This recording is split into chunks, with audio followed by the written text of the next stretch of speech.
નમસ્કાર, મારું નામ ભાવેશ કુમાર રતિલાલ સોલંકી છે. હું ગઢડા તાલુકાની રસનાળ પ્રાથમિક શાળાની અંદર આસિસ્ટન્ટ શિક્ષક તરીકે સેવા બજાવું છું. આમ તો મારો મુખ્ય વિષય અંગ્રેજી છે. મેં અંગ્રેજીની અંદર BA, MA, BEd અને MEd સુધીનો અભ્યાસ કર્યો છે. આમ તો મારે ડાયટની અંદર જવાની બહુ ઈચ્છા હતી, પરંતુ જે તે વખતે જાહેરાત જ બાદ ના પડી અને હું ડાયટના બદલે પ્રાથમિક શિક્ષકની અંદર આવી ગયો. જો કે પ્રાથમિક શિક્ષણ એ પાયાનું શિક્ષણ કહેવાય, એટલે અહીંયાથી વિદ્યાર્થીઓને હું સારી રીતે ટ્રીટ કરી રહ્યો છું, જે આગળ આવતા ખૂબ સારું ભવિષ્ય બનાવે અને દેશની અંદર પોતાનું નામ રોશન કરે. આમ જોઈએ તો હું અંગ્રેજીનો શિક્ષક હોવા છતાં મારો શોખનો વિષય હોય તો ગુજરાતી ભાષા. ગુજરાતી ભાષાની અંદર કવિતાઓ, ગઝલો, ગીતો આ બધું લખવું મને ખૂબ જ ગમે. તો મારા ઘણા બધા ગઝલોના, ગીતોના પુસ્તકો મેં લખી રાખ્યા, પણ હજી પ્રકાશિત થયા નથી. હવે પ્રકાશિત થશે થોડા સમયની અંદર. ગઝલો ખાસ મારો મનગમતો શોખનો વિષય છે. મેં ઘણી બધી ગઝલો લખી છે. મારા ઘણા બધા કવિ મિત્રો પણ છે અને એ મિત્રો અમારી સાથે બેસતા હોય છે. ખાસ કરીને ઢસાની અંદર, હું ઢસા ગામની અંદર રહું ત્યાં મનોહરભાઈ ત્રિવેદી કે જે તો ખૂબ જ ઊંચા કવિ છે, જેની પાઠ્યપુસ્તકોની અંદર કવિતાઓ આવતી હોય છે. આ મારા પરમ મિત્ર હોય છે. જ્યારે ઢસાની અંદર તે હોય ત્યારે અમે સાથે ઘણી વખત બેસી અને કાવ્ય ગોષ્ઠી કરતા હોઈએ છીએ. કવિતા એ આમ તો અંદરથી નીકળતો એક પ્રવાહ છે, હૃદયમાંથી નીકળતો પ્રવાહ, પણ એના માટે તમારે એક એવો માહોલ હોવો જોઈએ, એક એવી પેલું સમય હોવી જોઈએ કે જેની અંદર તમે આ બધી રચનાઓ જે છે એને વાચા આપી શકો. એ માટે સમય પણ ઘણો કાઢવો પડતો હોય છે. ખાસ તો મનમાં ઉગતી વસ્તુઓ જે છે એને તમારે ડામી ન દેવી જોઈએ, અને તો જ તમે કવિતાઓની અંદર આગળ વધી શકો. અંગ્રેજીની અંદર પણ મારું સારું પ્રભુત્વ, એટલે બાળકોને અંગ્રેજી પણ હું સારું શીખવું છું, પણ સાથોસાથ ગુજરાતી ભાષાની અંદર મારો એટલો પ્રભાવ છે, મારું પ્રભુત્વ છે કે એના અંદર ખાસ કરીને આ કાવ્ય પ્રકારો જે છે એ મને મારો મનગમતો વિષય છે.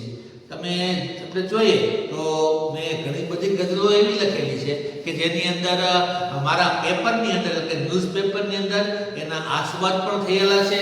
ખાસ કરીને દિવ્ય ભાસ્કરની અંદર થોડા સમય પહેલા લતાબેન હિરાણીની કોલમની અંદર મારી એક ગઝલનો આસ્વાદ કરવામાં આવ્યો હતો. એ ગઝલ હું આપને સમક્ષ પેશ કરું છું કે સુના ઘરમાં બેઠા બેઠા બહુ માણી છે.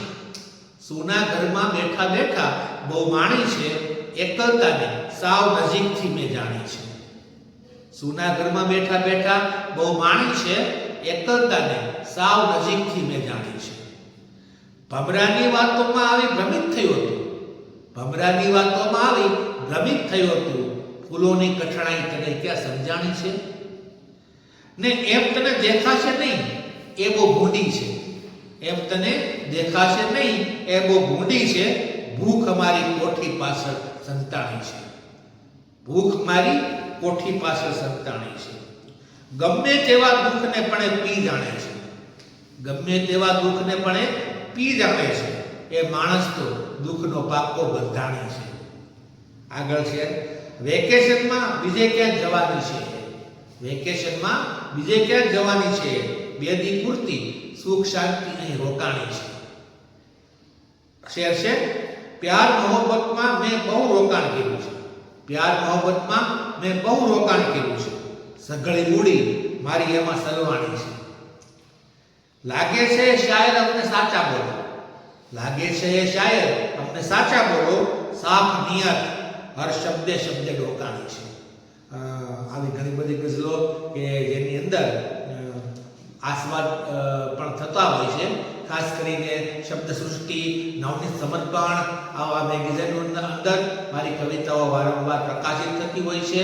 હું ઘણા બધા કવિ સંમેલનો પણ હાજરી આપું છું અને ઘણા બધા કવિ મિત્રો સાથે મારે અવારનવાર મળવાનું પણ રહે છે. હવે એવું લાગે છે કે ટૂંક સમયની અંદર મારો એક કાવ્ય સંગ્રહ આવવાનો છે. એ કાવ્ય સંગ્રહ તો મારા 3 થી 4 તૈયાર છે, પણ મારી થોડી આળસના કારણે એ કાવ્ય સંગ્રહો પ્રકાશિત થવાના બાકી છે. તો એક ટૂંક સમયમાં ગઝલનો કાવ્ય સંગ્રહ મને આપવાની ઈચ્છા છે. તો આપ સૌ મિત્રોના જો આશીર્વાદ અને પ્રેમ હશે તો હું એક કાવ્ય સંગ્રહ ચોક્કસ આપીશ. જય હિન્દ.